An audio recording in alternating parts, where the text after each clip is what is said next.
With no breeze to offer relief from a hot, humid evening, the Paris High Wildcats ran into one of the state's hottest Division I prospects in Sulphur Springs quarterback Tyreek Rawlinson. He completes the first of 4 touchdown throws overnight to give the home team a 7-0 first quarter lead.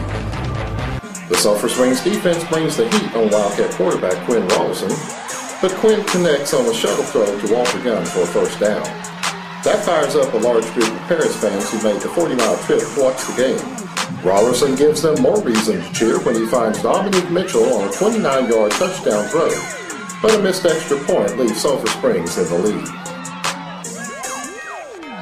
In the second quarter, the home team adds a field goal and another TD pass, but junior speedster Aaron Etheridge finds an open seam down the right sidelines and electrifies the Paris fans by taking this kickoff 95 yards.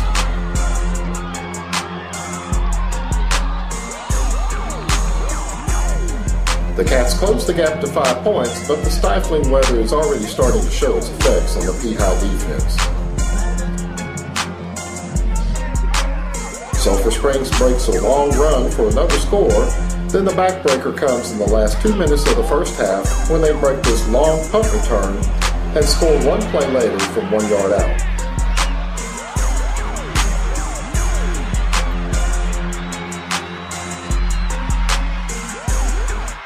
The Sulphur Springs Wildcats push their advantage to 20 points at halftime.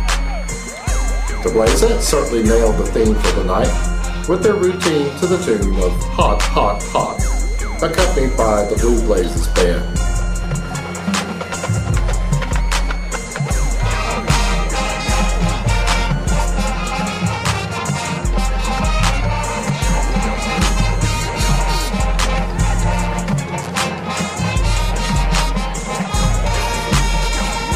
Bandsters Sarah Trapp and Kate Maxwell cool down after their routine. The weather sapped both teams' energy in the second half, but the Cats did manage to score on this nicely executed 17-yard screen pass to running back Kevin McClary. The 2-point conversion draws the Cats to within 39-20, but that's as close as they would get. Despite the score, the Cats didn't lose their cool. They knew coming into the game that Sulphur Springs might be their toughest opponent on the schedule. Head coach Travis Smith was pleased with his team's effort, telling them afterwards, "We just ran out of gas." The Paris Wildcats played host to Longview Pine Tree for the first of 3 straight home games Friday night at Noyes Stadium. But the visitors quickly made themselves feel at home as running back Ray Horton leads his way 40 yards and tiptoes into the end zone to give the Pirates a 6-0 lead barely 3 minutes into the game.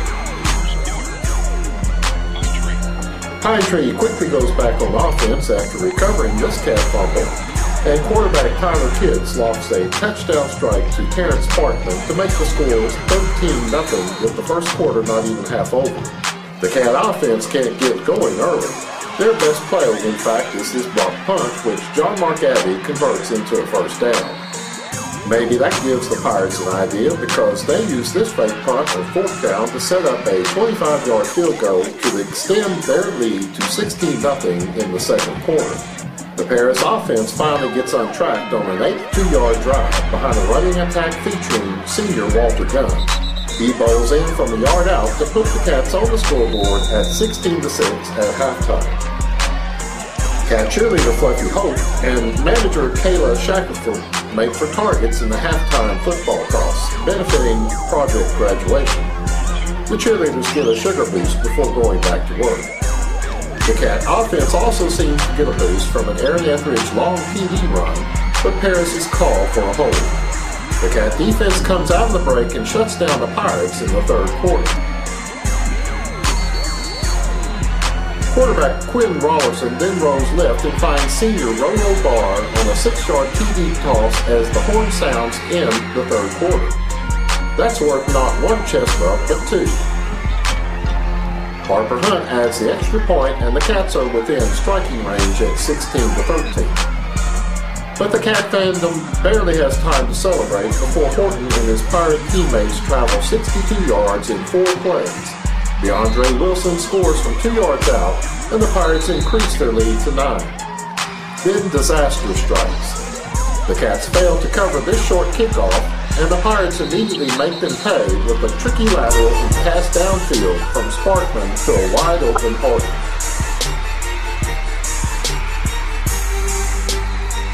Still, the Cats claw back, and Gunn breaks a 41-yard run. He had 116 yards rushing for the night. After Tevin McCleary bowls in on this 2-yard conversion, Paris is back in the game with just under 6 minutes to go. But the Pirates hold on to the ball and run out the clock in the shadow of the Cats' goal line. Hurricane Ike hadn't made landfall yet, but Paris fans were getting a preview during pregame ceremonies when it started raining on Brooke Taylor's homecoming queen parade.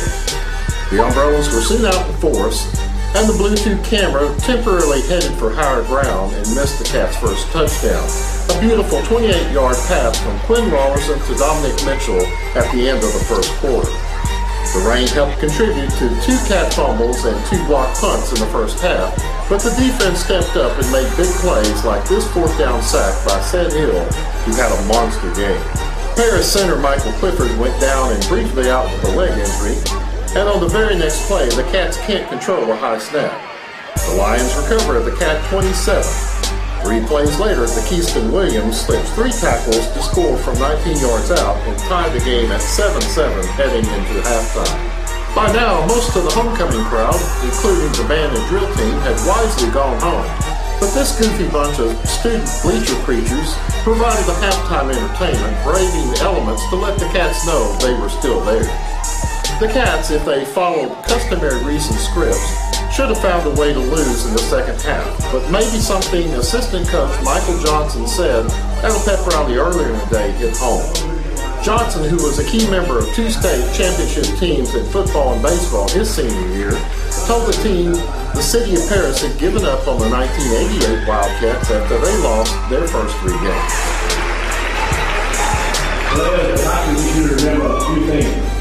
One is, you depend on one another.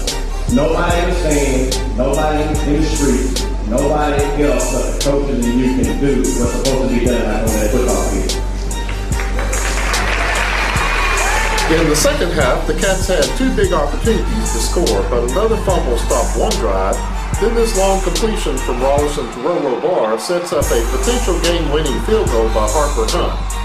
But another special teams mistake ruins that chance. Still, the defense has the Lions number. Hill makes another tackle in the backfield and forces a punt, and the Cat offense comes alive on a 60-yard drive with 5 minutes left in the game. Tevin McCleary gets 30 of those yards by breaking this long run, and Rollerson gets the final 3 inches by leaning the ball over the goal line. Paris has a 13-7 lead with 2 minutes to play. Yes, the scoreboard is a bit confused, but why not? It's been 8 long games since the Cats' last win and almost 2 years since they last won on the home turf of Noy Stadium. With no timeouts left, the Lions drive to midfield, but the Cat defense steps up again, and a 4th down desperation attempt is well defended. The cheerleaders and football team joins in on an a cappella rendition of the school song to celebrate.